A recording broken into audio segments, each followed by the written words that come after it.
मोहम्मद निसार ने 3 दिहाइयों से ज्यादा शिकार खेला। पाकिस्तान, अफगानिस्तान, मंगोलिया और ईरान में शिकार से उन्होंने लाखों रुपए भी कमाए, लेकिन गुज़श्ता 12 बरसों से वो इन परिंदों को निशाना लेने के बजाय इनकी देखभाल कर रहे हैं। मैं ईमान से बता रहा हूँ, हमने बाल से सफ़ेद कर दिए इस चीज़ के इश्क में। किसी चीज़ से मुझे इश्क नहीं हुआ, इस चीज़ से हुआ। इन नायाब परिंदों की मांग इसलिए भी है कि इससे तलोर का शिकार करना आसान होता है। पाकिस्तान अरब ममालिक के लिए तलोर की ब्लैक मार्केट की हैसियत रखता है। तलोर का शिकार करते हैं, ये उसकी स्पीड ज़्यादा होती है, इस परिंदे को इस्तेमाल करते हैं उसको पकड़ने के लिए। इसकी स्पीड 2 गुने ज़्यादा होती है उससे। इन परिंदों में खूबसूरती देखते हैं अरब वाले। जो खूबसूरत परिंदा होता परों के हिसाब से खूबसूरत होता, वज़न से भाਵੇਂ जितना वज़न हो जाए, 800 ग्राम तक, 900 1000 ग्राम तक इसका वज़न होता है। फिर वो देखते हैं इसके पाँव कैसे हैं, ये टांगे कैसी हैं, सिर कैसा है, तलूर को कैसे पकड़ेगा, इसमें ज़ोर है नहीं, वो चीज़ भी देखी जाती है इनमें। ये परिंदे अपने रंग और नस्ल के सबब खलीजी ममालिक में मुंह मांगे दामों फरोख्त हो रहे हैं।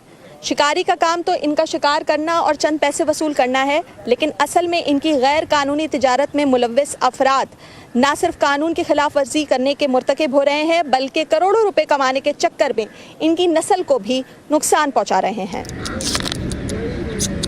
सर पर हुड पहने ये परिंदे जितने पुरसुकून दिखाई दे रहे हैं, हकीकत में ऐसा नहीं। इन शिकारी परिंदों के शिकारी यानी स्मगलर्स ने इन्हें खलीजी ममालिक में फरोख्त करना था, लेकिन 14 अक्टूबर 2020 में पाकिस्तान कस्टम की बरवक्त कार्रवाई से 73 परिंदे कराची के इलाके डिफेंस में कायम 2 बंगलों से बरामद करवा लिए गए, जिसके बाद इनके लिए यमाजगा बनाई गई। जो नेट ओवरऑल जो एक अप्रॉक्सीमेट वैल्यू है वो पाक रुपीज़ 200 मिलियन 20 करोड़ के करीब है, जो कि आप देखें US dollar it's more than 1.3-1.4 million dollars बनते हैं। ये आमतौर पे we had been seeing towards a couple of birds जो पहले हमने पकड़े, तो इतनी बड़ी तादाद में पकड़े नहीं गए। पाकिस्तान में 80 की दहाई में इन परिंदों को पकड़ने और इनके शिकार पर पाबंदी आयद की गई। वक्त के साथ पाबंदियों का दायरा वसी हुआ, लेकिन शिकार न सिर्फ बदस्तूर जारी रहा, बल्कि इसकी गैर कानूनी फरोख्त करने वाले डीलर्स का कारोबार खूब चमका। डिमांड से कहीं ज्यादा परिंदे पकड़कर इन्हें समंदरी और जमीनी रास्तों से बैरून मुल्क भेजा जाता है, जिसके सबब कई परिंदे मर भी जाते हैं। और इनको टेप किया गया था और ये कैप्टिविटी में रह के कॉन्फिस्केशन के बाद कैप्टिविटी में रह के और मिस हैंडलिंग की वजह से इनका वेट लूज़ हो गया था, तो जिसकी वजह से यहाँ पे इनको दोबारा वेट गेन कराया जा रहा है और इनको परफेक्ट कंडीशन में लेके जा रहे हैं कि फ्लाइंग कंडीशंस में ये परफेक्टली फ्लाई कर सकें। हुक्काम के मुताबिक जैसे ही परिंदों की हिजरत का मौसम आता है, स्मगलर्स भी लेन देन का जाल बिछा देते हैं। कराची जो है वो सबसे बड़ा हब है। बर्ड्स की माइग्रेशन शुरू होती है तो ये सितंबर से शुरू हो जाते हैं, तो सितंबर से ये पेशावर से, बलूचिस्तान से, ईरान से, मुख्तलिफ जगहों से माइग्रेट भी होते हैं और स्मगल करके लेकर आते हैं बड़े पैमाने पे। जो सेल और परचेज़ का मामला होता है। पाकिस्तान समेत दुनिया के बेशतर ममालिक में फैल्कनरी एक ऐसा शौक है जो नस्ल दर नस्ल मुंतकिल होता है, लेकिन कामरान यूसुफजई के मुताबिक इस गैर कानूनी तिजारत और कारोबार में कोई एक तबका मुलव्विस नहीं। लोकल कम्युनिटीज़ का लाइवलीहुड है इस पर, फिर इसमें गवर्नमेंट का अपना इंटरेस्ट भी है क्योंकि इसमें डिप्लोमेटिक रिलेशंस डेवलप्ड हैं, फिर फाल्कनर्स का एंड यूज़र है, उनको भी इनकी डिमांड है उनके पास भी, तो हर एक अपनी इसकी डिमांड तो है और अपना इंटरेस्ट है, मगर ये है कि लीगल फ्रेमवर्क ना होने की वजह से ये इलीगल एक्टिविटी में ज़्यादा नुकसान की तरफ जा रहे हैं। इन परिंदों को सेहतमंद करार देने के बाद आज़ाद कर दिया जाएगा, लेकिन ये कब तक आज़ाद फ़िज़ा में उड़ सकेंगे कोई नहीं जानता, क्योंकि शिकारी तो इन्हें निशाना बनाने के लिए तैयार खड़े हैं। सिद्रा डार, वॉइस ऑफ अमेरिका, कराची। और इस वक्त सिद्रा डार कराची से बज़रिया स्काइप हमारे साथ हैं। सिद्रा, आपके बाजू पे बड़े सुकून से ये बाज बैठा हुआ था, ये बताइए इन परिंदों का ख्याल रखना कितना महंगा है और ये लागत इस वक्त कौन अदा कर रहा है? अच्छा सारा, ये पहली दफ़ा हुआ है कि कस्टम ने कोई कंसाइनमेंट पकड़ी हो और उसके बाद उन्होंने ये तय किया हो कि इनका ख्याल रखना है। तो अक्टूबर 2020 से ये अमाजगा बनाई गई है इन फैल्कन्स के लिए, और अगर इसके एस्टिमेट की बात की जाए तो ये यौमिया 10 से 15 हज़ार का खर्चा है जो है, और अगर आप माहाना इसकी बात करें तो ये 3 से 4.5 लाख रुपए बनता है, और इसको इस वक्त कस्टम भी अदा कर रहा है। इसके अलावा जो फैल्कनरी एसोसिएशन है और वो लोग जो इन परिंदों से मोहब्बत करते हैं और चाहते हैं कि इनकी बका का ख्याल रखा जाए, वो भी इसके ऊपर पैसे इस्तेमाल कर रहे हैं, तो यूं मिलकर खर्चा हो रहा है। اچھا یہ بتائیے کہ ایک طرف ہم جانتے ہیں کہ اس طرح کے جو نایاب شکاری پرندے ہیں ان کے شکار پہ پابندی ہے، دوسری طرف حکومت کی طرف سے اجازت بھی مل جاتی ہے، تو یہ ساتھ ساتھ کیسے چل رہا ہے؟ پابندی تو مختلف ادوار میں لگی تھی. پہلی پابندی 1982 میں لگی تھی کے پی کے سے، اس کے بعد پھر پنجاب میں اور بلوچستان کی طرف بھی یہ ہوا.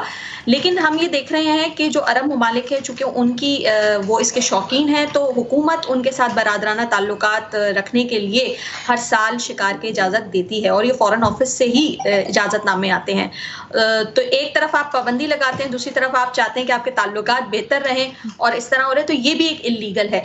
اور پھر چونکہ شکار ایک خاص وقت میں ہی ہوتا ہے، تو پھر ان کی جو مانگ ہے وہ زیادہ ہے، اس وجہ سے یہاں سے پھر غیر قانونی تجارت کا رستہ بھی کھلتا ہے، اور جو اسمگلرز ہیں ان کو فائدہ ہو رہا ہے کہ جی خلیجی ممالک میں ان کی بہت زیادہ ڈیمانڈ ہے، تو ہم ان کو کسی بھی طریقے سے کیپچر کر کے وہاں تک پہنچائیں. تو ایک طرف حکومت بھی کام کر رہی ہے، وہ غلط طریقے سے اجازت دے رہی ہے، اور دوسری طرف اسمگلرز ہیں ان کے لیے بھی کافی بہتر ہوا. فیلکنری ایسوسی ایشن کا کیا کہنا ہے؟ کیا وہ محدود پیمانے پہ شکار چاہتے ہیں، یا ان کو لگتا ہے کہ محدود پیمانے پہ شکار ہو تو ٹھیک بھی ہے، اجازت ایک حد تک دینی بھی چاہیے حکومت کو؟ فیلکنری ایسوسی ایشن کا کہنا یہ ہے کہ اگر آپ اس کو لیگل کر دیں، جس طرح کے ہنزا گلگت میں آپ نے دیکھا ہوگا اجازت ملتی ہے وہاں پہ مارخور کے شکار کی، اور جو بٹس لگتی ہیں اس کے بعد حکومت کو بھی پیسہ ملتا ہے اور 80% وہاں کی عوام کو ملتا ہے، تو وہ بھی یہ کہتے ہیں کہ اگر آپ اس کی قانون بنا دیں اور اس کے حساب سے شکار کریں، تو ایک تو ان کی نسل کشی نہیں ہوگی، دوسرا یہ کہ اسمگلرز کو فائدہ نہیں ہوگا، اور تیسری بات یہ کہ جو وہاں کے مقامی لوگ ہیں جہاں سے برڈز کی مائگریشن ہوتی ہے ان کو بھی اس میں بینیفٹ ہوگا، اور وہ خود سے بھی خیال رکھنے کی کوشش کریں گے. تو وہ تو چاہ رہے ہیں کہ ایسا کچھ ہو، لیکن ابھی تک اس کو ریگولیٹ کیا ہوتا نظر نہیں آ رہا. ٹھیک، یعنی اس کو اگر ریگولیٹ کیا جائے تو اس کا فائدہ مختلف حلقوں کو، حکومت کو بھی اور مقامی افراد کو بھی ہو سکتا ہے. ماہرین پاکستان آئے بیرون ملک سے، وہ کیا کہتے ہیں کہ شکار اور جو غیر قانونی تجارت ہے اس سے ان پرندوں کی نسل کو کتنا خطرہ ہو رہا ہے اس وقت درپیش؟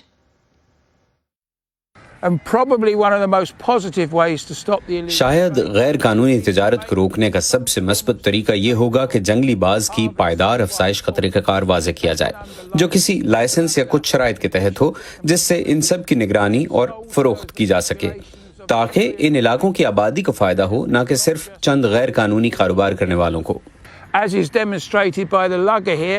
جیسا کہ یہاں مقامی لوگوں نے بتایا ہے کہ 40 سال پہلے جنگل میں 1 لاکھ سے زائد پرندے تھے، اور اب تقریباً 12,000 رہ گئے ہیں، جو کہ غیر قانونی کاروبار کی وجہ سے ہیں. To make a very bland sweeping statement that these birds are not in danger is absolute rubbish. اگر آپ ان پرندے پکڑنے والوں سے بات کریں تو 15 سال پہلے بہت سے پرندے پاکستان کے علاقے گلگت آتے تھے. اب یہ تعداد بتدریج کم ہو گئی ہے، جو یہ ظاہر کرتی ہے کہ اس کا اثر پڑ رہا ہے. یہ ایک مجموعی اثر ہے. یہ پرندے اب منگولیا اور افغانستان میں بھی نایاب ہو رہے ہیں. یہ ہو ہی نہیں سکتا کہ ایسی تجارت ہو اور اس کے کوئی اثرات نہ ہوں. جی، تو بین الاقوامی ماہرین کیا کہتے ہیں یہ بھی آپ نے دیکھا. صدر، آپ جاتے جاتے یہ بتائیے کہ پہلی مرتبہ یہ جو ریسکیو کیے گئے ہیں پرندے، ان کا اب ڈیٹا بھی جمع کیا جا رہا ہے یہ جاننے کے لیے کہ آگے ان کی زندگی کیسی ہوتی ہے، اس کی تھوڑی سی تفصیل دیجیے. جی، پاکستان فیلکنری ایسوسی ایشن کے مطابق یہ جتنے بھی پرندے ہیں ان کو مائکرو چپ لگائی گئی ہے، اور ان کے ڈی این اے سیمپلز لیے گئے ہیں تاکہ ان کا جین پول بنایا جا سکے. ان کی بار کوڈنگ ہوگی، اور پھر جین پول کے ذریعے یہ بھی اندازہ لگایا جا سکے گا کہ یہ کس نسل سے تعلق رکھتے ہیں. اس پورے پروسیجر میں ایک مرحلہ یہ بھی ہے کہ ان کو سیٹلائٹ ٹریکرز کے ذریعے ٹریک کیا جائے گا، جس سے ان کی نسل کیا ہے، یہ کہاں پر فلائی کر رہے ہیں، اور ان کی اموات کے ریزنز کیا ہیں، کیا صرف شکار یا پھر بجلی کی تاروں سے ان کی اموات بھی ہوتی ہیں، یہ بھی معلوم ہوتا جائے گا. اور جہاں جہاں یہ مائگریٹ ہوں گے اور جن جن اسپیشیز کے ساتھ ان کا انٹریکشن ہوگا، یہ سب پھر ٹریکر میں آئے گا. اور اس سلسلے میں کراچی یونیورسٹی کے جو زولوجی کے ایم فل کے اسٹوڈنٹس ہیں وہ اس ریسرچ میں پاکستان فیلکنری کی مدد کریں گے. آل رائٹ، بہت ہی دلچسپ صدر ڈار، بہت شکریہ ان تفصیلات کے لیے.